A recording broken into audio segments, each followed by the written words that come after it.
Salut jeune aventurier du Cosmos. Dans l'épisode précédent, j'ai anticipé la canicule en me grillant les fesses dans le désert de misère, histoire de choper sa volonté. Spoiler, c'était plus chaud que ton PC en plein vortex. Aujourd'hui, on s'attaque à la suite du Quatuor Infernal pour choper la volonté de corruption. Pas de clim, pas de pitié, je compte bien le faire transpirer.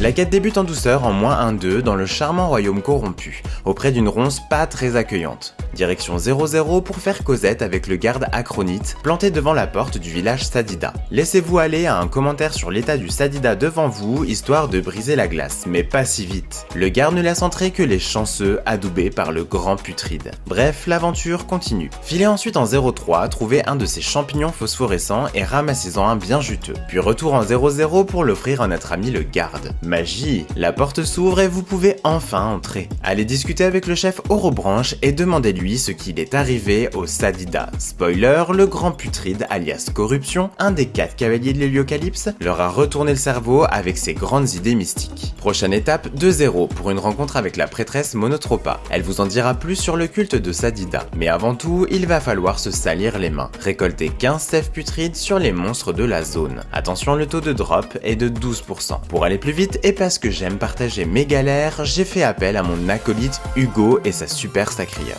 Puisqu'il va devoir s'y coller aussi, ça lui donne un avant-goût de ce qui l'attend. Ça va aller Hugo. Dans cette zone, attendez-vous à recevoir tout un tas de maladies. Heureusement, un bon soin direct ou un vol de vie permet de s'en débarrasser. Un petit bonus, soigner un allié au corps à corps d'un monstre repousse les ennemis autour, plutôt utile quand ça commence à sentir le compost. Commençons par l'effet que tout le monde subit dès le début du combat. Tout le monde, invocation comprise, se coltine l'état peau pourrissante. Il grignote vos PV avec des dégâts feu, vous fait perdre 10% de votre vie à chaque tour et réduit vos dégâts de 90%. La solution, un petit soin ou du vol de vie et hop, ça dégage. Maintenant que la peau pourrissante est gérée, passons aux maladies qui peuvent vraiment faire grimper la pression. Chaque nouvelle maladie augmente votre niveau de corruption. Ça peut venir d'un ennemi, mais aussi parfois de vos propres actions, ou celles de vos potes un peu distraits. Dès que vous contractez une première maladie, vous passez en corruption 1. Les soins sont réduits de 20%, les dégâts que vous subissez augmentent de 25% et vous prenez 10% d'érosion. Avec la deuxième maladie, vous atteignez corruption 2. Les soins chutent à -40%, les dégâts subis montent à 50% et l'érosion grimpe à 20%. À la troisième maladie, c'est corruption 3. Les soins tombent à -60%, les dégâts reçus augmentent de 75% et vous subissez 30% d'érosion. Enfin, si vous continuez à accumuler, vous basculez dans la phase germinale. Les soins sont quasi inexistants, -80%, les dégâts sont doublés et l'érosion atteint 40%. Autant dire que ça devient très tendu. Si vous accumulez trop de maladies, vous entrez donc dans la phase la plus critique du combat. Votre perso devient un germinial incontrôlable, avec une invoque du même nom qui tape tout ce qui bouge. Pour revenir à la normale, il faudra tuer l'invoque, puis soigner votre perso 3 fois. Maintenant que vous maîtrisez les mécaniques générales, voyons à quoi vous attendre côté bestiaire. Le Dolide est un soutien qui soigne autour de lui grâce à désinfection ou un allié ciblé via Flow Vital qui inflige des dégâts si la cible est corrompue. Il peut aussi taper en croix avec Clapotis et réplique en mêlée grâce à son passif. Le Gangredog soigne en zone avec Suintement, inflige une maladie avec Gangrène et tape dans l'élément eau tout en retirant de la portée avec Croc contaminé. S'il traîne trop, il peut vite devenir gênant. Le Nurgle est plus offensif. Morsure putride inflige des dégâts feu ou terre, langue morte empoisonne à distance et hurlement nerveux retire des PA en zone. Il peut aussi invoquer un germignon très embêtant. Le Pistilang est le poison sur pattes du groupe. Il applique une maladie avec Flémingite, booste ses alliés avec aspersion d'avidité, vol de la vie et de la puissance, et crache un poison cumulatif via crachat infectieux. Le Tentaclaque est le maître du contrôle. Claquement fétide inflige des dégâts en ligne et le téléporte. Reflux fétide retire des PM en zone et Drain purulent lui permet de voler des stats tout en boostant ses alliés. Bonus passif, il réduit votre portée si vous le poussez. Avec tout ça, vous avez de quoi vous défendre contre cette joyeuse petite ménagerie moisie. Bon courage et bon drop. Une fois toutes les sèves en poche, retournez faire un coucou à la prêtresse Monotropa en 2-0. Elle vous demande gentiment de verser tout ça sur la statue Sadida. Vous vous exécutez, mais à la place d'une illumination divine, ce sont d'énormes ronces qui jaillissent. Super. Parlez-lui à nouveau et elle vous révèle que Corruption leur a ouvert les yeux. Vénérer uniquement la vie, c'est oublier que la mort et la décomposition font aussi partie du grand cycle naturel. Ça donne envie tout ça. Retournez voir le chef Orobranche en -1-0 pour lui annoncer que vous avez bien discuté avec la prêtresse. Il vous accueille comme un des leurs, la tape dans le dos en moins. Mais il vous glisse un petit conseil. Évitez le sud-est, une ermite y campe, complètement hermétique aux sages-paroles du grand putride. Forcément, il n'en fallait pas plus pour piquer ma curiosité. Direction 4-2 pour rencontrer l'ermite Dogaba et lui tirer les vers du nez sur l'arbre de mort. Mais avant de parler, il va falloir passer par la case pique-nique. Il faut lui ramener 5 tentacules de tentaclaque et je veux même pas savoir ce qu'elle compte en faire. Une fois les ingrédients récupérés, retournez chez notre chère Dogaba. Elle vous balance une révélation. L'arbre de mort, repère cosy de corruption alias le grand putride, serait en fait une bouture tordue de l'arbre de vie du monde des 12. Rien que ça. Forcément, j'ai dû aller vérifier ça par moi-même en 4-0. De retour en 4-2, vous confirmez à l'ermite que ouais, l'endroit ne respire clairement pas la joie de vivre. Elle décide donc de vous filer un coup de main à sa façon. Une petite recette maison qui vous permettra de vous fondre dans le décor en vous transformant en bestiole locale. Pour ça, il vous faudra 3 graines de gangredog, 10 germes corrompus et une fiole d'eau corrompue. Pour choper cette eau pas très potable, direction 4-3 pour une petite rencontre musclée avec l'élémentaire de l'eau corrompue. Essayez de l'enfermer dans une fiole, ce qui déclenchera un combat solo où, spoiler, tout ce que vous avez à faire, c'est cogner. Une fois toutes les ressources en poche, retournez faire un saut en 4-2 pour montrer le résultat à l'ermite Dogaba. Puis direction 4-0 déguisé en toutou corrompu pour aller japper un petit mot à Rafflesia la fétide. Pas besoin de grandes phrases, un bon aboiement et vous voilà prêt à entrer dans le cœur de l'arbre. Faites un brin de causette avec le bourgeon de l'arbre qui a clairement un lien chelou avec tout ce bazar. Et là, Ratrosk débarque, pas content du tout, et vous balance qu'il va vous cramer la tronche si vous touchez à son bourgeon. Il vous sort qu'il n'a pas vu un être du monde des 12 depuis des siècles, et qu'il ne vous connaît ni d'Ève ni d'Adam. Si mec, en fait je t'ai piqué ton Dofus argenté, donc je te connais. Montrez-lui l'œuf sous son meilleur profil. Retournez lui parler et annoncez que vous êtes prêt pour le grand saut dans les terres. Une fois propulsé dans l'arbre des vagabonds, Ratrosk vous y attend de pied ferme pour vous montrer les ravages de la corruption. L'arbre en question, un rejeton du grand arbre lui-même, et Ratrosk préférerait clairement éviter d'en arriver à l'abattre. On enchaîne directement avec la quête suivante, un pouvoir méridique. Elle commence dans le futur imprévu de l'arbre des vagabonds où Ratrosk vous charge d'aller jeter un œil à l'état de l'arbre et des grands arbres du monde des 12. Retournez dans le monde des 12 et faites un saut en 3-21 pour parler à Majax. Demandez-lui s'il connaît un moyen d'accéder à l'arbre des vagabonds. Bonne nouvelle, il vous explique qu'il suffit de concocter une potion du bivouac.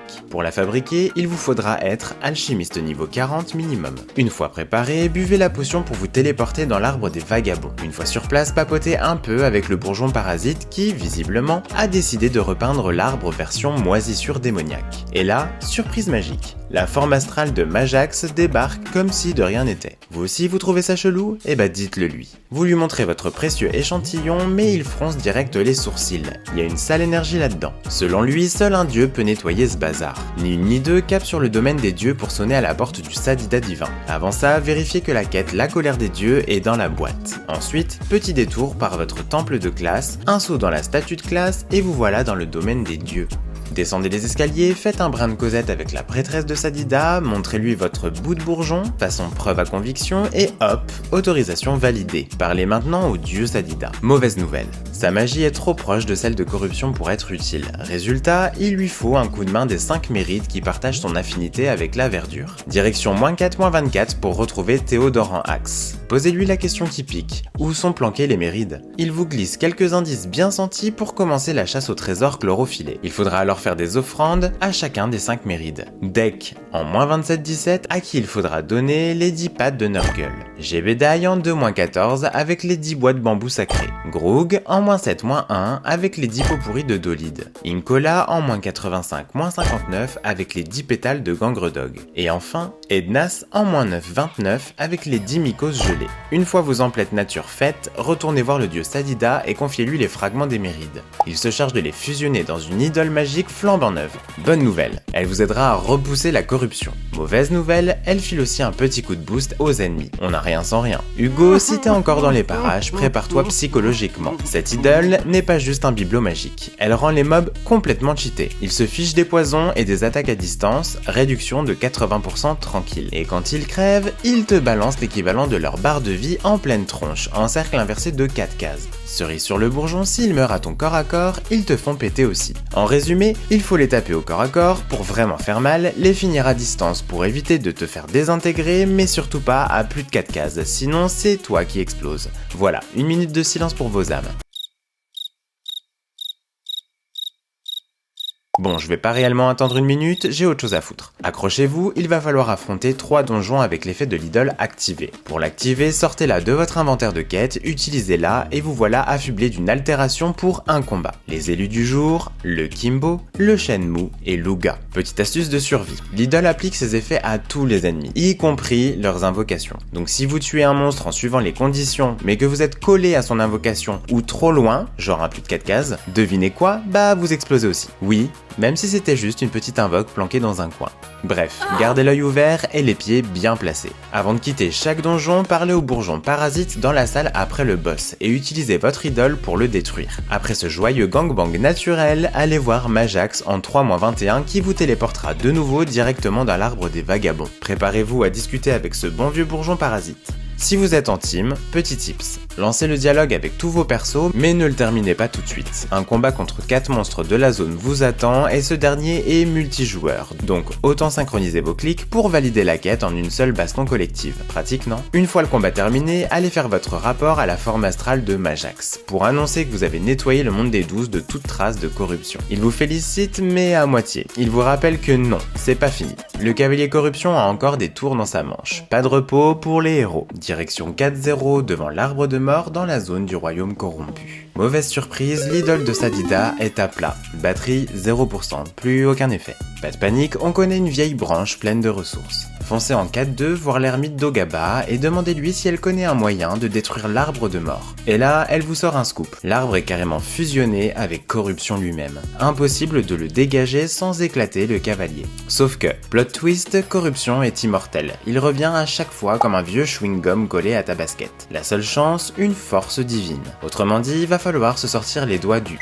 Direction 03 pour explorer une carte encore épargnée par la corruption. À peine arrivé, une petite voix vous murmure de faire un brin de ménage dans la zone. Autrement dit, éclatez quelques monstres pour lui dégourdir l'âme. Une fois l'aspirateur à bestioles passé, retournez en 03 et faites la rencontre de Kernuros, désormais bien réveillé et tout neuf dans son corps de dieu du renouveau. Quand il sera rechargé à bloc, il promet de pulvériser l'arbre de mort. Mais d'ici là, opération jardinage. Enfilez un tablier, sortez vos 80 eaux potables et partez arroser 8 plantes aux emplacements suivants. 02, 01, 21, 22, 23, 33, 32 et 43. Une fois tout ça bien hydraté, retournez voir Kernuros en 03. Grâce à vos talents de jardinier d'élite, il regagne la pêche. Et maintenant, il vous demande de lui dégoter quelques fidèles pour relancer son petit culte tranquille. Let's go en 4-2 pour papoter avec l'ermite d'Ogaba et évoquer l'existence de Kernuros. Appâtez-la avec une histoire de fruits comestibles et bim, elle accepte de rencontrer le dieu du renouveau. Ensuite, cap en 0-0 pour convaincre le garde acronite. Puis direction 01 pour affronter la mère Nurgle. Approchez-vous gentiment pour lui parler de Kernuros, et elle tente de vous bouffer. Ça déclenche un petit combat solo. Une fois calmé, reparlez-lui avec la même option. Enfin, retournez voir Kernuros en 03. Il est ravi d'avoir converti quelques fidèles de plus et se sent pousser des feuilles. Mais avant d'aller démonter l'arbre de mort, il veut tenter une approche pacifique. Ben voyons, même lui croit encore au dialogue. Cap sur 2-3, touchez la racine au centre de la map pour établir le contact avec l'arbre de mort. Vous voilà aussitôt téléporté à la sortie du donjon face à son avatar. Vous vous approchez de lui et là, le combat se lance. Petit topo stratégique. Vous faites face à 4 avatars, chacun avec 80% de résistance dans tous les éléments, et chacun tape avec les sorts d'un mob de la zone. À chaque tour, un des 4 devient la star du moment. Il passe à 20% de résistance dans tous les éléments. Mais comment on fait pour le repérer? Bah il est plus gros que les autres. Mais attention, il arrive que personne ne prenne la lumière, donc pas de vulnérable ce tour-là. Votre mission? Buter celui qui a 20% de résistance pendant son tour. Si vous en éliminez un qui est encore à 80%, c'est la mort directe. Pas de pitié, pas de deuxième chance, gardez l'œil ouvert et frappez juste. Une fois le combat terminé, échangez quelques mots avec l'avatar. Il vous avoue que corruption l'a forcé à obéir. Direction 03 pour faire votre rapport à Kernuros. Et là, bingo, le dieu du renouveau avait vu juste. L'arbre n'est pas mauvais en soi, juste manipulé comme une marionnette pourrie. Plutôt que de tout cramer, Kernuros a un autre plan, bloquer l'influence de corruption. Mais pour ça, il doit utiliser tout son pouvoir et se sacrifier. Vous tentez de l'en dissuader, évidemment, mais c'est trop tard. Sa décision est prise, le petit dieu est prêt à tout donner pour sauver la dimension et le monde des 12. Prochaine étape, 4-0. Il est temps de retourner dans le donjon de l'arbre de mort et d'en finir avec Corruption. Allez, présentation du vilain final. Corruption est un boss à 2 faces comme sa cousine Misère. Au début, il arrive pépouze sur sa monture genre cow-boy toxique. Mais si vous faites ce qu'il faut pour le déloc, il descend de son destrier pendant 3 tours chrono. Pendant qu'il est à pied, ses sorts changent et c'est là que les choses deviennent intéressantes. Tous les mobs, y compris Corruption, trimballent un charmant état nommé qui s'y frotte s'y pique. En gros, chaque ligne de dégâts que vous infligez applique un poison de terre d'environ 1400 points. Ouais, c'est dur. Et c'est cumulable. Autant dire que taper, c'est aussi s'auto-éclater. Pour virer ce fléau, il suffit de soigner un allié ou une invocation au corps à corps d'un mob. Ça a pour effet de repousser les mobs autour de l'allié soigné d'une case et plus de poison sur le monstre ciblé. Et pour tout le reste du combat en bonus. Mais faut le faire pour chaque mob. Oui, chaque. Un par un. Courage. Attention, gros twist. En retirant l'état sur Corruption, il descend de sa monture, youpi, mais seulement pour 3 tours. Si au bout de ce délai il est toujours debout, il remonte et relance qui s'y frotte ses pics sur lui-même et tous ses copains encore vivants. Et petit bonus de fin, si vous virez l'effet sur Corruption, ça l'enlève sur tous les monstres d'un coup. Pratique, non ? Petit conseil tactique, gardez la peau pourrissante sur les tanks qui ne font pas de dégâts. Elle évite qu'ils chopent d'autres maladies. Même si elle retire 10% de PV par tour, c'est souvent le moindre mal pendant 4-5 tours. Surveillez le sort, bombe bactériologique et les glyphes. Ils appliquent des maladies. Évitez les glyphes ou passez dedans avec un perso qui a déjà la peau pourrissante. Évitez la brutalite et la gangrénite. La première fait des dégâts autour de vous quand vous tapez et la seconde réduit les soins et se propage vite. Attention au Pistilang. Si lui a qui s'y frotte s'y pique et sacrifie un mob qui ne l'a pas. Vous prenez le poison quand même, piège classique. Ayez du soin dans votre équipe, certaines classes sont un peu indispensables pour gérer les maladies et retirer la peau pourrissante. Utilisez du vol de vie, surtout n'hésitez pas. 3 soins sont nécessaires pour enlever une maladie, donc les sorts ou les armes à vol de vie multiligne sont super efficaces. Surveillez la phase germinale. En Corruption 3, une maladie de plus et votre perso se transforme. Donc tuez le germinal rapidement et soignez-le 3 fois pour le ramener à la normale. Et surtout, balancez un petit état pesanteur à Corruption une fois qu'il a mis le pied à terre. Croyez-moi, ça vous évitera de jouer à la chaise musicale pendant qu'il s'amuse à switcher de place avec toute votre team. Je vais pas vous faire un topo complet sur tous ces sorts, le boss est pas bien méchant et il tombe assez vite. Tellement vite que j'en ai profité pour choper le succès main propre en le laissant gentiment cuire sur les glyphes du Feka. Je vous laisse avec la fin du combat en accéléré, parler ça m'a donné soif et envie de pisser.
Avant de sortir du donjon, double-cliquez sur le pouvoir de Kernuros depuis votre inventaire. Une douce lumière, une énergie qui s'écoule, puis rien. Nada. Flop magique. Corruption se marre, se fout de votre gueule et fanfaronne. Votre plan a échoué, l'arbre est invincible. Mais alors qu'il commence à savourer sa victoire, une présence l'interrompt. Kernuros débarque, oui, lui, ou presque. Parce qu'un Kernuros XXL lui emboîte le pas, suivi d'une ribambelle de mini-dieux feuillus. Surprise! Le pouvoir de Kernuros a fonctionné. Allez donc annoncer la nouvelle à Corruption, son influence sur les arbres vient de prendre un sacré coup de sécateur. Foudrage, il jure de revenir plus fort et de vous faire payer. Classique, méchant jusqu'au bout. Une fois de plus, la Team Rocket s'envole vers d'autres cieux. Une fois les dialogues terminés, vous obtenez la volonté de Corruption. Prochaine étape, la dimension de guerre pour obtenir la 3e volonté. Et voilà les aventuriers, c'est la fin de ce chapitre putride et épineux. Si vous avez kiffé souffrir avec moi à travers cette joyeuse corruption, pensez à liker, commenter, partager, bref, tout ce que le grand algorithme adore. Si t'es encore vivant après ça, abonne-toi pour ne pas louper la suite dans la dimension de guerre parce que spoiler, ça va saigner. Allez, reposez vos claviers, hydratez-vous, contrairement à l'arbre de mort, et à très vite dans le Cosmos. Ciao.